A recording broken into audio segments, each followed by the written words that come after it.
Wala sa loob na Ellen. Ang kinaiinisan ng kaibigan ay makakaharap niya sa kanila. Kinabukasan uli ng hapon pinuntahan siya nito sa kanila. Sunny, hindi siya nagkaila ng pagkasurpresa nang salubungin ito sa kanilang pintuan. Kailan ka umuwi? Kagabi. Walang kangiti-ngiti ang panauhin. Pinatuloy niya ito sa salas. Maupo ka. Naasiwa tuloy agad si Ellen nang pakikitungo sa kaibigan kahit sarili nila ang katahimikan ng kanilang sala. Nasa inyo ko kahapon sabi nga. At kung ano-ano na pala ang nasabi mo kana Elmer at sa mga itay at inay. Nagagalit ka ba? Hindi itinanggi ni Ellen ang inuusig sa kanya ng karap at pinagtigasan na rin niya ang mukha.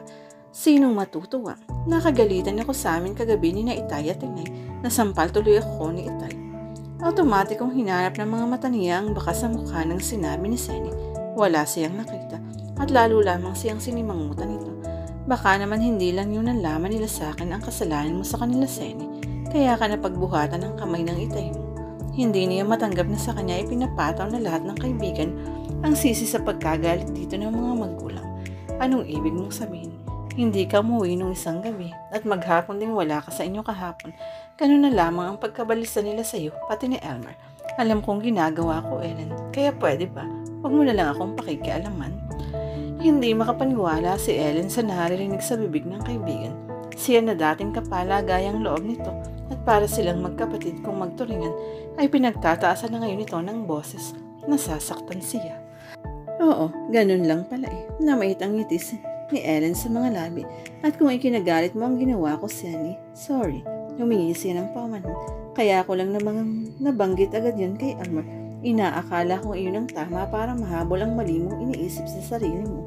Wala akong hangad na pasamain ka. Nagkataon lang na isang kaibigan mo akong nagmamalasakit din sa'yo.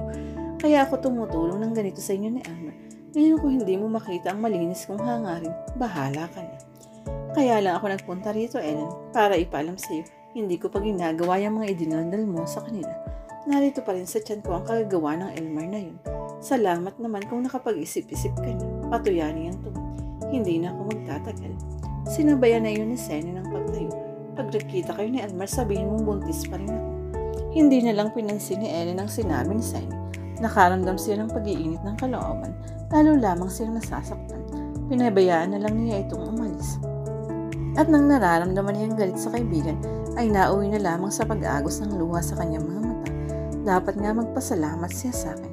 Nalaman niyang nagmamalasakit ako sa kanya kung hindi nga lang ba kay Elmer. Ang himutok sa sarili na lamang ni Ellen.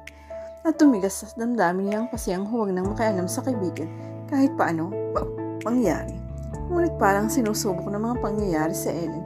Nang gabing iyon si Elmer naman ang nasa kanila at si Senny pa rin ang binabanggit. Galing ako kina Senny, Ellen. Nakatawa sa pagkakasabi niya ng binata.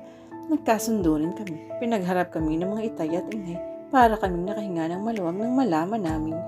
Hindi naman pala ganyan ginagawa pa yung sinabi niya sa iyo. Galit nga raw lang siya sa akin kaya umalis muna siya sa kanila at nakitulog sa isang kaibigan. Tumuloy na raw tayo bukas sa Divisoria para mabili ang mga gamit sa tatayhin ninyong damit pang kasal niya. Iba na lang ang isama ninyo ni Senny Elmer. Hindi na siguro kung makakasama. Walang kangiti-ngiti si Ellen sa sinabi kaya napatitig ng matagal sa mukha niya si Elmer. Ellen.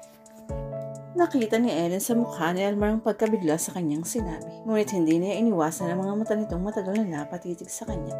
Galit ka, Ellen. Magkagalit na kami ni Senny Elmer. Walang gatol niyang tugon. Bakit? Galing siya dito kanina. Nagpunta siya rito para sambatan lang ako. Nasampal daw siya ng itay niya dahil sa kagagawan ko, sa kadaldalan ko sa inyo.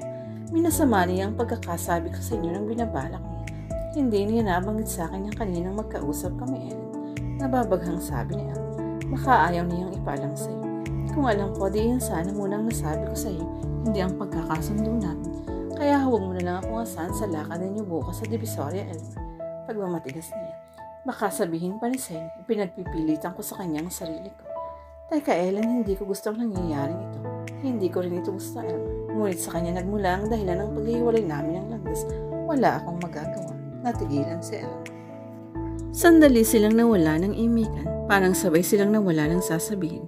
Nakita ni Ellen ang pagkabalisa ni Elmer sa nadama sa kanya.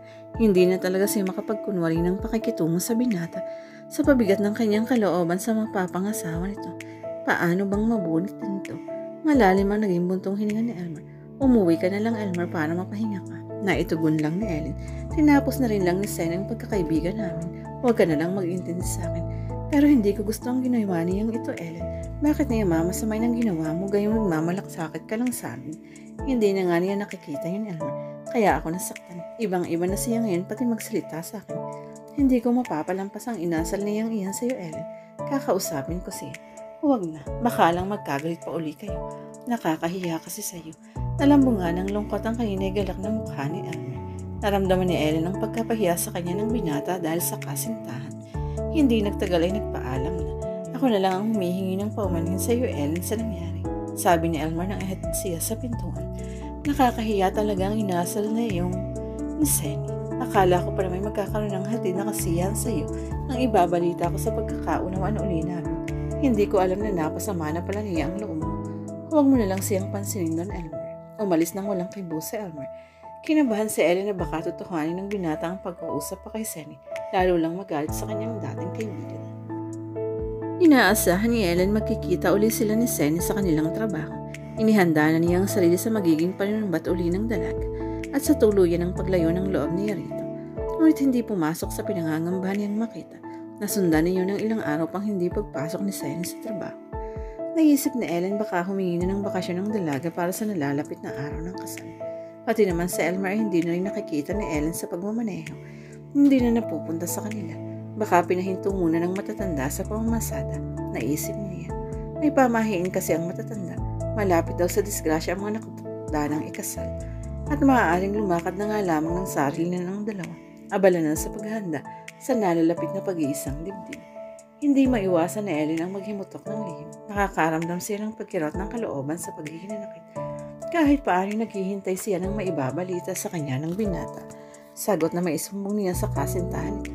Umaasa kasi siya sa sinabi ni Elmer na kakausapin ito Senny. Ngunit mula noon hindi na nga bumalik sa kanila ang binata. Akala ni Ellen pati sa Elmer ay nakalimot na rin sa kanya. Natangay na rin ang galit na kalooban sa kanya ng mapapangasawang lalaki. Hindi na nga siya nagulit ang dalaw. Kaya laking gulat ni Ellen pag uwi niya ng hapong iyon.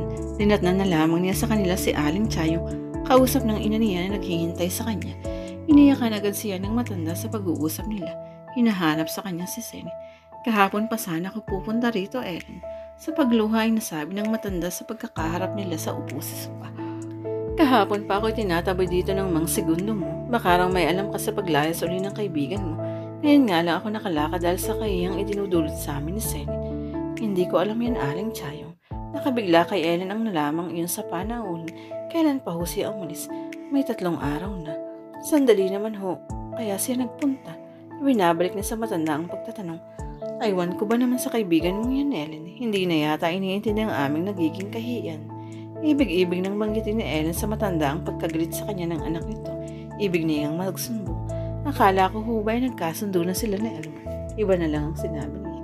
Iyan din ang akala namin, Ellen. Himutok ng matandang babae. Nang pagharapin namin sila noon ni Elmer ng itay niya, nagtatango lang siya at nagtatango sa aming mga sinasabi. Di nga isang-asa naman si Elmer na nagkakaunawan na nga uli sila. Nag-usap pa nga silang kinabukasan nito itutuloy na nila ang pagpunta ninyo sa Divisoria. Pero nang susunduin siya ni Elmer kinabukasan, hindi na naman sila natuloy. Ang idinadahilan kay Elmer ay hilong-hilo raw siya. Kinabukasan yun maaga namang nagbihis. Di akala namin ang itay niya. Papasok naman siya sa trabaho. Hindi pala't lalayas na. Natigilan si Ellen. Matagal siyang nawala ng kibo. Naalala na naman niya si Elmer. Naghihinanakit pa naman siya sa binata at akala niya ay nakalimot na rin sa kanya tulad ni Senny. Hindi niya alam may nangyayari na naman palang sa magkasintahan. May pinagdurusan na naman ang kalooban ni Elmer na dulot ng inaasal na naman ni Senny. Isang malalim na palaisipan kay Ellen ang paglayas-layas na iyon ni Senny. Saan ba talaga ito nagpupunta? Saan sa sinasabing kaibigan ito nagtititigil ang dalaga? At bakit? Naghanap na lamang ba ito nung unang umalis ng magkakatugon ng hangaring magpalaglag? At ang ilang araw ng pagkawala ulit nito ngayon ay nangangahulugan ng pagkatagpo sa hinahanap at isinakatuparan ng pagpapalaglag. Nakaramdam ng kilabot sa katawan si Ellen. Sa naisip, may alam ka bang maaaring puntahan pa ni Senny Ellen sa mga kaibigan ninyo o sisa ni Aling Chayong sa pagpapahid ito ng luha sa mga mata? Iniisip ko nga ho, pero wala akong alam. Sabi kasi niya yun sa pag-uusap-usap namin na Elmer. Sa isang kaibigan lang daw siya nakituloy muna dahil nga sa pagtatampo niya sa kanyang mapapangasawa. Wala rin akong alam na ibang kaibigan niya, kaya ikaw lamang naisipan kong puntahan. Hindi lang masabi ni Ellen sa kaharap na matanda na hindi na sila magkaibigan ni Sunny. Magkagalit na sila ng anak nito. Nakaramdam lang tuloy siya ng pagkirot ng kalooban sa hinanakit kay Sunny. Magpapaalam na ako, Ellen. Parang latang-lata sa pagtayo si Aling Chayo at nagpaalam rin sa kanyang ina't ama. Inihatid ng alalay ni Ellen si Aling Chayo hanggang sa labas ng kanilang tarangkahan at ipinara niya ng tricycle na masasakyan ng matanda. Pagkatapos na iwan naman siya sa pag-iisip, hindi niya may pagwalang bahala ni Ellen ang panibagong kaalamang iyon sa paglayas ni Sunny.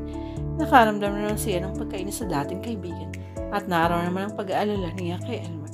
Saka lang niya naisip ang dahilan ng hindi na pakikipagkita sa kanya ni Elmer.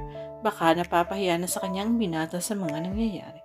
Sinadya ni Ellen ang ilang umaga at ilang hapon ng pag-aabang kay Elmer sa pamamasada para magkausap sila. Ngunit naging maramot sa kanya ang pagkakataon. Hindi rin sila nagkita ng binata. Lumaki lamang lalo ang pag-aalala niya kay Elmer.